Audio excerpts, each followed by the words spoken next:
30 years we are suffering from the Armenians' military occupation and aggression, and our civilians are becoming target of Armenian armed forces, and we have around 1 million ethnically cleansed Azerbaijanis from the occupied territories of Azerbaijan.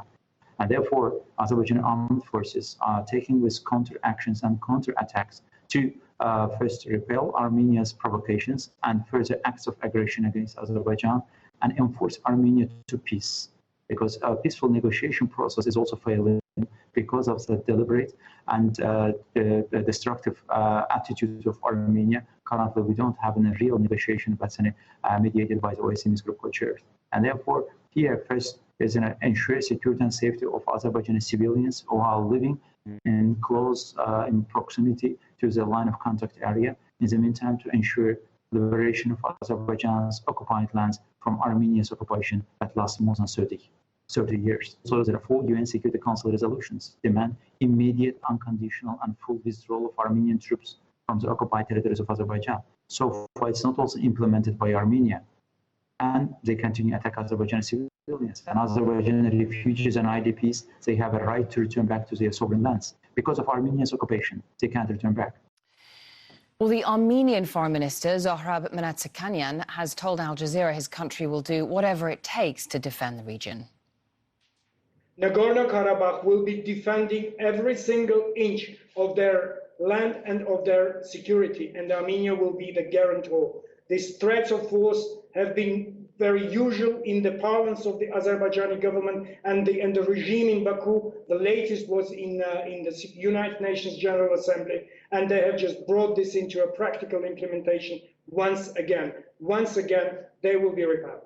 This morning has been a proof of the intentions of Azerbaijan to push for their maximalist positions in an aggressive manner, to put our people at risk. We have been consistently insisting that at the heart of the Nagorno-Karabakh conflict is the security of our people. And they today have once again brought to prove that we have to care about the security of our compatriots, the people of Nagorno-Karabakh, who have been firm on the defense of their freedom, of their security against this aggression. And the aggression is pre-planned, not just by Azerbaijan, but with the massive support of Turkey, which has its military presence and which has been showing its unilateral support and aggressive approach towards Armenia. This is very, very disturbing, and it's a massive escalation, consequences for which Azerbaijan bears full responsibility. Well, the dispute between Azerbaijan and Armenia also involves several international players. Russia, which has called for a ceasefire, has taken a leading role as part of the Minsk Group to mediate an end to the conflict. That group includes France and the United States. They've been working together since 1992. Turkey, which shares a border with Armenia, backs Azerbaijan. It was one of the first countries to recognise Azerbaijan's independence, but it has a hostile relationship with Armenia. And Turkey's president has called on Armenians to take a stand against its government in light of the violence. Along the southern borders of Azerbaijan and Armenia lies Iran, which has promised to help both sides.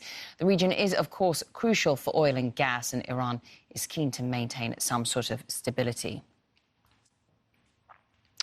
For more on this, we can now speak to Lawrence Brewers. He is the Caucasus Programme Director at the London-based peace-building organisation Conciliation Resources. This is a very difficult and complex story to cover in one interview, but basically there was a war raged from 1991 to 1992. Some 20,000 lives were lost, over 1 million displaced in both directions. How serious, how worrying is the prospect of open warfare between the two countries? Well, I think it's extremely concerning because, as you've highlighted in your report, there are external geopolitical actors who have interests and alliances with Armenia and Azerbaijan, and the risk is that they could become dragged into a larger conflagration.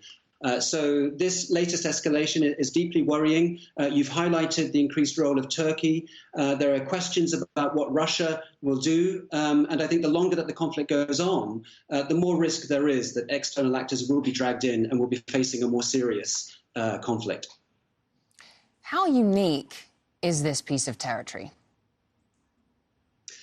Well, Nagorno-Karabakh itself, the territory that's at the heart of the conflict, has essentially become the cornerstone of post-Soviet Armenian and Azerbaijani national identities. It's an extraordinarily beautiful territory, and it has played a very important role in Armenian history. When there was no Armenian state, Armenian local lords preserved their autonomy, whereas for Azerbaijan, it is a cradle of culture, of musicians, of composers, and poets. And so what you see is these two national identities have converged on this space, and there's an awful lot invested in that identity, and that makes it very difficult for each side to step away.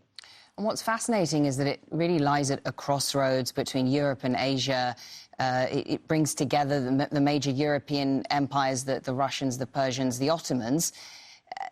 What do you think about the fact that the three countries surrounding this region, Turkey, Iran and Russia, that these are all countries that have tensions with the US? So what does that mean for conflict diplomacy? Well, I think the positions of Russia, Turkey and Iran are quite distinct. I mean, Iran tries to preserve a balanced approach with cordial relations with both countries.